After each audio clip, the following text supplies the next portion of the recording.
Hello, everyone. Today we are looking at Robert Frost's Fire and Ice. Fire and Ice is a poem in grade 10 in the English literature syllabus. Before we jump into the poem, let us first look at some important facts that make up the background to the writing of the poem. The poem was written, as you can see here, after the First World War in 1920. Remember, the First World War was something that the world had seen and shuddered, and it was the most devastating thing that the world had seen, rather the modern world had seen. So this could be the basis of Robert Frost's poem, but the two biggest inspirations, and it's right here, the two biggest inspirations that actually contributed to Frost writing his poem. One was another poem, which was written in the 14th century by an Italian poet called Dante. And he wrote about a journey into hell, which he called the Inferno. Now, before we talk about the Inferno, let's look at the other inspiration.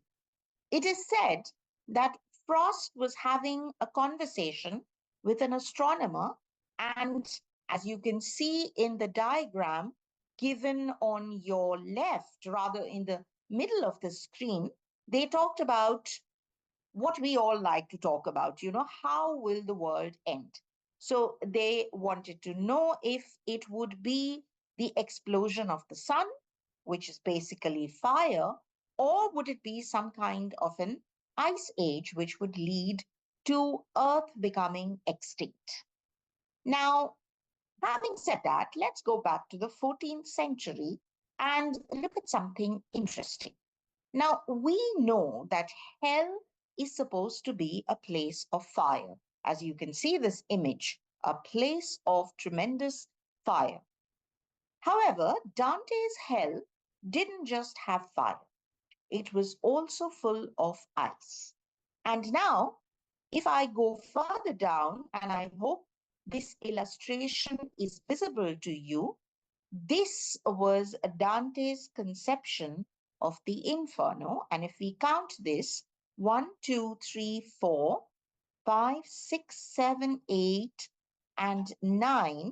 So there are 9 circles of hell here, and they are a combination of fire and ice. And if you look very carefully, absolutely in the last circle of hell, which is full of ice, who is captured? Lucifer, which is another name for Satan, who rebelled against God. So the biggest punishment that Satan could receive was being trapped in a prison of ice.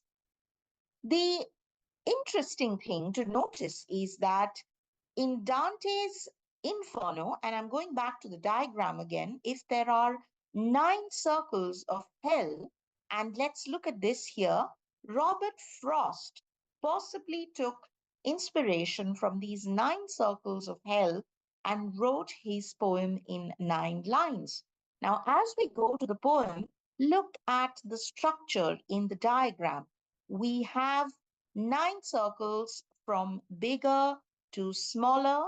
And now, as I scroll up, if you want to notice it, that would be great.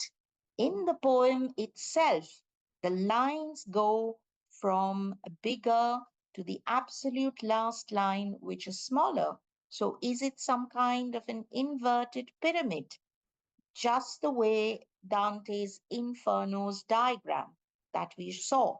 Perhaps yes. So now let's look at the poem. It's a simple poem. It's a 3-part poem. The first 2 lines talk about how the world will end. Will it end in fire? Will it end in ice? Now, there is a repetition, as you can see in the first 2 lines. Some say, some say. This is what we call anaphora. And because there is a discussion between 2 opposing elements, whether this is fire or ice, this is also antithesis.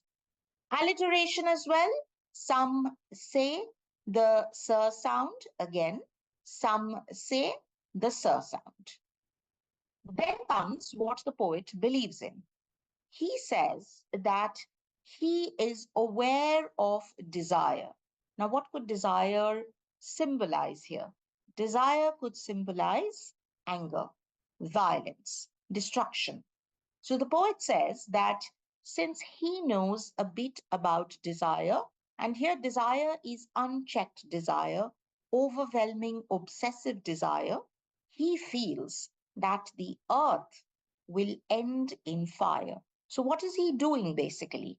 He is metaphorically, and there you go, metaphor, he is metaphorically comparing fire to desire.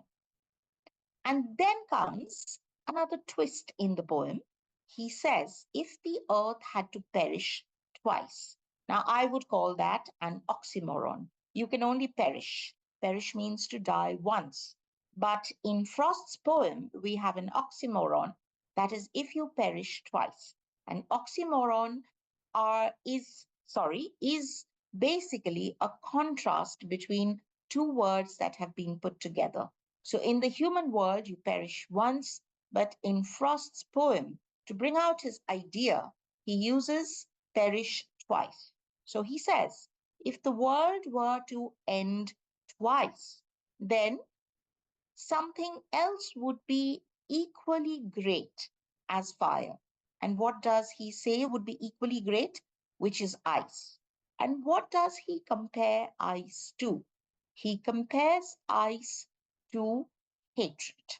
Now, fire and ice here then become symbols of human emotions, unchecked desire and unchecked hatred. This too, the metaphorical representation of ice as hate is a metaphor. We have another alliteration here, which is favor fire, the f sound. We also have allusion. Now, what is an allusion? We've talked about Dante's Inferno. So the whole poem is an allusion to the destruction of the world. We go further down, and as we go down, you can see the rhyme scheme which is given to you here. You can work out the rhyme scheme. And remember, the rhyme scheme works like this.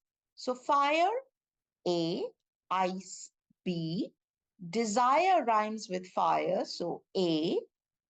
And then again fire, which is A. And then twice, which rhymes with ice, so it's B. And that's how the rhyme scheme goes.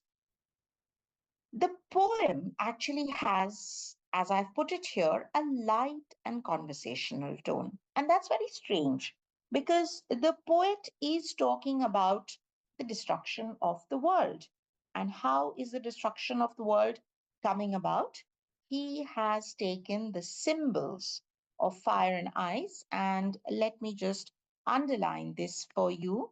He has taken the symbols of fire and ice to represent desire and hatred, respectively. And he says that if these emotions are left unchecked, then civilization will destroy itself. So, this is a very, very bleak thought, yet the poet keeps his tone light and conversational.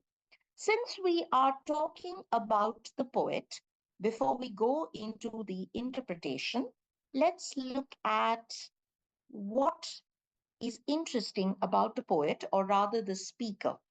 Now, we know that Robert Frost has written the poem. Is it Robert Frost who is speaking to us? Maybe. Or we could just say that here is a human being representing humanity, and therefore the speaker is given no name, no age is mentioned, no gender is mentioned. So the speaker represents humanity, and the speaker says that there has been some experience on the speaker's part with both desire and hatred. And as people, we too have our desires. We too have the capacity for both anger and hatred. We can spark and be provoked into anger, or we can become as cold and freezing as ice. We could be simmering inside, but we don't show it outside.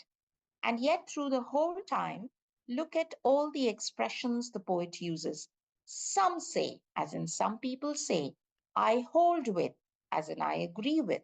And then he says, yeah, well, if fire doesn't end the earth, I hold ice also as great. So a light conversation, a deliberately casual tone, perhaps, to absolutely drive the message across that human beings are standing at the brink of destruction. So, what then is the message of the poem? Fire and ice, two symbols, very different, but they represent the same thing. And what do they represent? That humanity will self destruct. It is important. And this is something that I think Frost wants us to think about. He never offers any hope in the poem. If you go through the 9 lines of the poem, he hints that humanity will end the world. And there is no possibility that humanity will redeem himself. He doesn't say it out aloud, but the message is quite clear that humanity and the apocalypse go hand in hand. Going further up, as you can see, and I have deliberately put this beside Dante's diagram, lines 1 and 2, as we've talked about, establishes an antithesis, a contrast, fire and ice. Lines 3 and 4 express the speaker's own belief. He has two beliefs. The first one is that fire will likely cause the world's end. And then from lines 5 to 9, the speaker, I won't say changes his position, but rather adds on to his own belief and says that if fire doesn't destroy the earth, then ice or hatred would be equally great. So humanity, and I'm underlining this for you, has enough capacity for destruction to end the world multiple times. Remember how he had said, perish twice? So in the final summary, then, let's look at the two interpretations of the poem. If we don't use fire and ice as symbols for human emotions, then these are two elements relating to a natural disaster. Think about Jurassic Park. Think about the Ice Age. Ice Age 5 is, I think, on its way out. I could be wrong. But all of these movies talk about potential natural disasters, catastrophes that would end the earth. So, fire could be something like an asteroid, perhaps, coming roaring towards the earth, and on impact, on collision, the earth burns out, or ice could relate to a future ice age. And here comes in the question of, climate change, the temperatures going up, the ice of the polar regions melting, the whole world going underwater. So that is your interpretation. One, fire and ice as elements of natural disaster, and your interpretation too. And if you're asked a question, how do the two natural elements function as symbols? They function as symbols of humanity's ability to create disasters of its own. We've already noticed that fire is equal to desire, which is a terribly destructive force. Now, what are the other things that desire could be? They could be unchecked. And remember, the word unchecked here, and I'm just going to put a circle around it.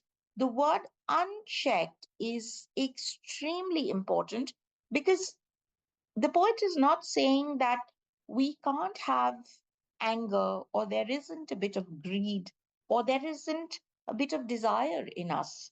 The point is, if these things can be limited or controlled, then it's fine. But when it becomes the focal point of our lives, when we become obsessed with them, then society is at risk. So here, the world becomes metaphorically human society. So if people are greedy, people go through bouts of extreme hatred and violence, what will suffer? Society will tear itself apart. And what is the other symbolism then? Ice. Ice, which is equal to hatred. Now, there are two things here. One is fire is extremely fast. It spreads fast as a force, it's explosive. And therefore, human destruction through fire can be extremely bright and noisy. However, hate, it spreads in more subtle ways. For example, we say there is hatred in his veins. Ice is freezing in his veins. Sometimes we use expressions like his eyes were pools of ice. So there is so much anger that is contained within those eyes. So what does rather ice have connotations of? It has connotations of coldness and indifference. So if the world, or rather human society, were to end with anger, with hatred, so anger would be fiery and hatred would be as if the world or society was dying out bit by bit, a thin layer of ice spreading over it, sucking all the life out. So here was the explanation of fire and ice. The PDF, as usual, the link to it will be in the comment and it will be available free to all of you. Please do like and subscribe. And if you have any questions, feel free to write them in the comments. Thank you and have a good day.